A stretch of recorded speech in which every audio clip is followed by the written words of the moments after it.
Nós temos aqui uma questão de tempo que foi muito abordada nas várias apresentações e há aqui a questão de tempo do evento, que está ligeiramente atrasado, mas temos também a questão premente do tempo que pesa sobre todas estas mudanças que estão a acontecer rápido demais, muitas vezes para a velocidade que todos nós que as podemos acompanhar, e os países como Moçambique, países em desenvolvimento, de facto têm ainda mais esta questão. Eu, por questões de tempo, vou fazer-vos a mesma pergunta a todos, e a pergunta é no fundo, um resumo daquilo que aqui estivemos hoje a conversar de forma mais técnica, e o objetivo deste evento é precisamente esse, é debater tecnicamente estas questões e gerar conteúdo e conhecimento. A minha pergunta para todos vocês é, essencialmente, qual é, e em cada uma das vossas áreas, obviamente, qual é, de facto, o principal desafio e a principal oportunidade que Moçambique tem para conseguir cumprir este gap que existe entre as regulamentações e estes frameworks que estão a ser aprovados a nível global. Como é que podemos dar esse passo em frente e que oportunidades é que temos e que desafios é que temos pela frente? Começava por ti, Mayra. Ok. Eu acho que as apresentações hoje foram muito interessantes no sentido de nós vermos o que é que está a acontecer lá fora, não é? Nós estamos a ver, por exemplo, os volumes de negócio que o setor privado tem que ter para poder reportar na União Europeia. E a minha questão é, temos que olhar para o setor privado moçambicano e ver como é que ele opera. Temos que olhar para o nível de compliance desse setor privado com a legislação que já existe. Temos que fazer uma identificação dos gaps que existem na nossa legislação, que foi mencionado pelo Rómulo, e depois, a partir daí, poder identificar qual é que é o real benefício das empresas entrarem neste tipo de compliance. Eu acho que neste momento, quando o setor privado que eu tenho vindo a apoiar até agora, é um setor privado que está ali no intermédio, ok? Portanto, é o startup até ao médio grande. Eu, por exemplo, neste momento estou a trabalhar com um projeto que é de linhas de transmissão, exatamente não sei quantos quilómetros para um lado e para o outro. E a questão é mesmo essa, será que esse tipo de empresa, com as dificuldades de mercado que já tem no momento, fará o compliance? Okay? Há uma das questões que... Qual é a oportunidade? Eu acho que a oportunidade aqui, e que foi dita aqui no slide do Nuno, não é? É que finalmente nós começamos a pensar para além Vamos pôr ao contrário. Quando a gente olha para uma empresa que está baseada lá fora e quer entrar para operar no nosso mercado, geralmente o tipo de reporting que essa empresa fazia era o reporting somente da empresa na sua base. Hoje em dia nós estamos a olhar para sucursais e para a cadeia de valor nas áreas para fora da sua área de operação principal.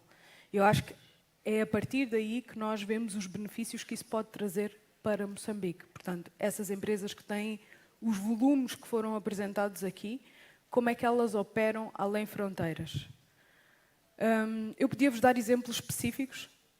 Eu trabalhei com uma empresa de bebidas alcoólicas e quando eu fui à Suécia sentar-me a nível da apresentação, Carbon Zero, mostraram-me tudo de sustentabilidade, fair wage, e a minha primeira pergunta para eles foi, ok, eu acho que aqui está tudo claro, vocês reportam, vocês indicam, os relatórios são bonitos, SDGs.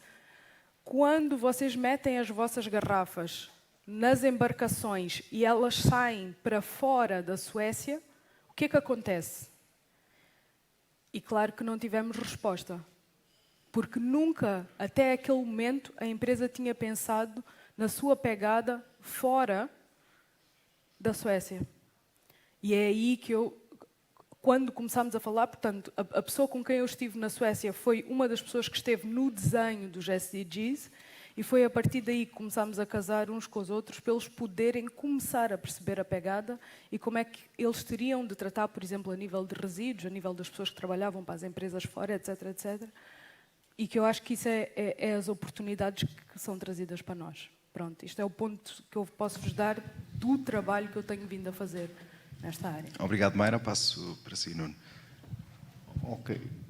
Relativamente aqui à apresentação, e vamos assumir que efetivamente Moçambique, apesar de poder subscrever, participar nos eventos internacionais, e como é óbvio, subscreve estes princípios todos, mas não tem uma posição firme e de liderança nisto. Naturalmente que vai se ajustando. Ora, posto isto neste enquadramento, nós trazemos o que está, as realidades externas, porque efetivamente são os motores e o que estão a obrigar a fazer.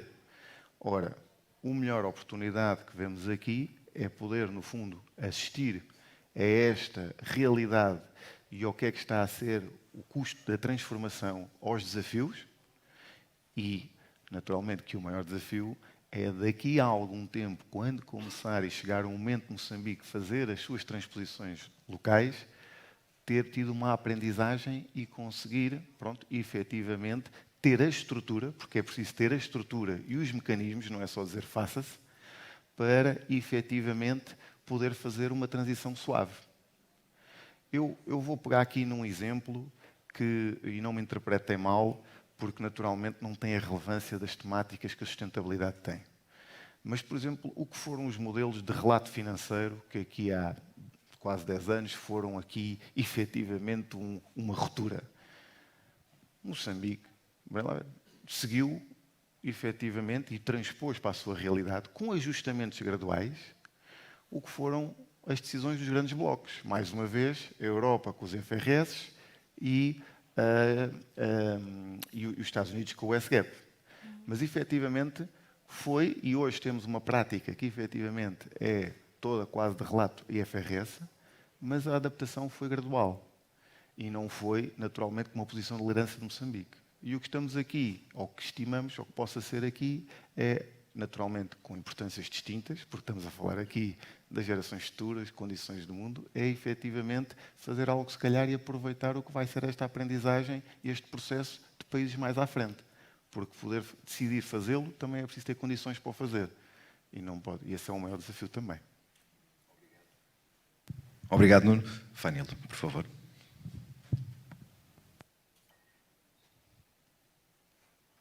Thank you. So I think from our side as a financial sector, the capital is available as you saw. I mean, we've mobilized now globally over $6 trillion.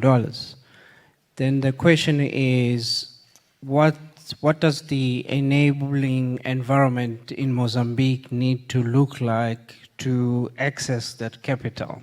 You know, this is the first step here, because some of these things you need a framework. I always say that the starting point, you know, when you want to talk about sustainable finance with a client is, the question I'm going to ask you as a bank is, what is your ESG strategy?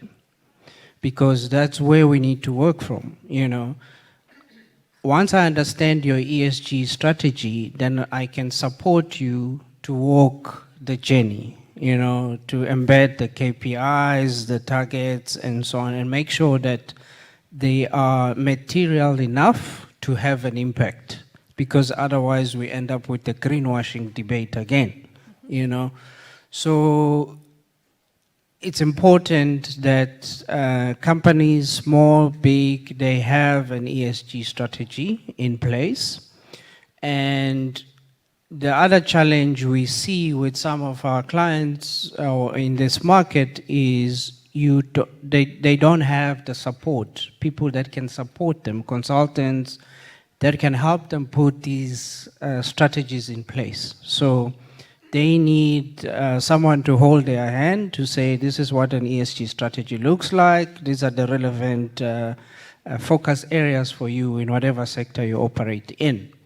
And that, you know, it cuts across, be it private sector, government, stock exchange. If we're to say today we want to issue a green bond, does BVM have a sustainability, you know, section?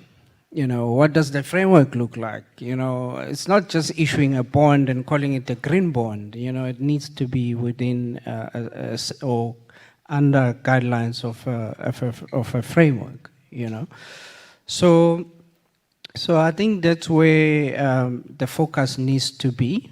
And the big corporates as well. I was talking with a member of the audience here during the break time, or unofficial break, is that the corporates, the big ones, the multinationals, they've got very robust ESG strategies in place, but they don't cascade that down to the ecosystem, you know.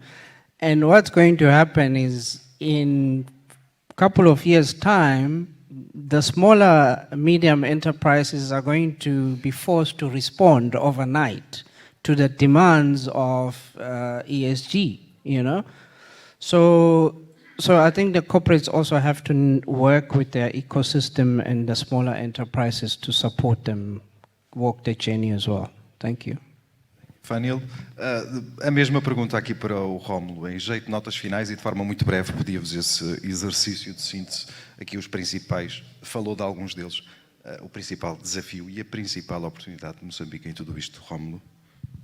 Perfeito. Acho que como banco africano, o que nós vemos como oportunidade é, de fato, no momento em que Moçambique se vê constrangido em suas formas de financiamento, é uma oportunidade de trazer, aceder a diferentes formas, a diferentes fundos que possam apoiar o país a entregar as políticas públicas, os serviços públicos, bens públicos necessários à construção de um Moçambique mais avançado, mais progressista, que possa gerar o crescimento inclusivo para todos os seus cidadãos. Em termos de desafio, obviamente não é um low-hanging fruit aceder a esses recursos. Então, aqui eu acho que eu apenas posso, para simplificar, endossar o que o Fanil tinha falado, né? De fato, é complicado aceder a esse tipo de recurso, então o ambiente regulatório por parte do governo, mas também o ambiente políticas de gestão por parte das empresas são complexos, exigem muito esforço e exigem também que seja começado agora, porque essas regulamentações, essas tendências evoluem numa velocidade muito grande. Obrigado. Obrigado, Rómulo. Francisco, termino consigo, que abriu a nossa sessão hoje. Atrás de ti, Pedro.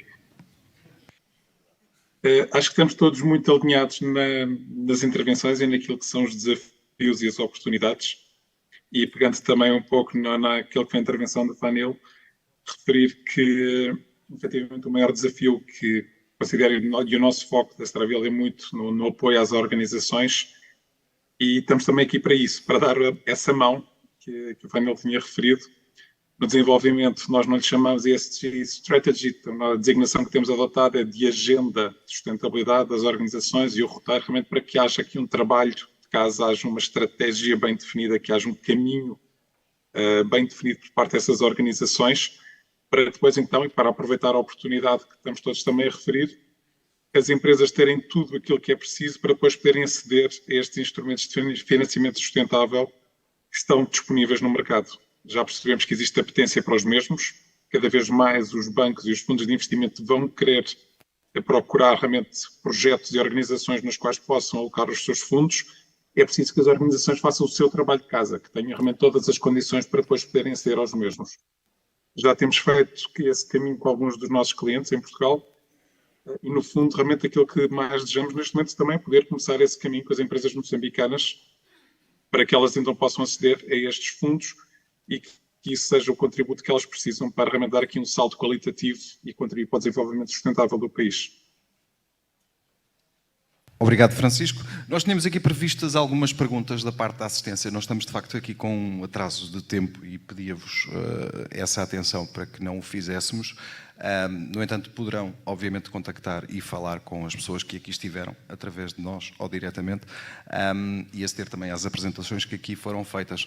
Eu vou convidar-vos, então, ao coffee break, agora a seguir. E daqui a 15 minutos encontramos aqui então para a segunda parte desta manhã dedicada ao ESG. Até já.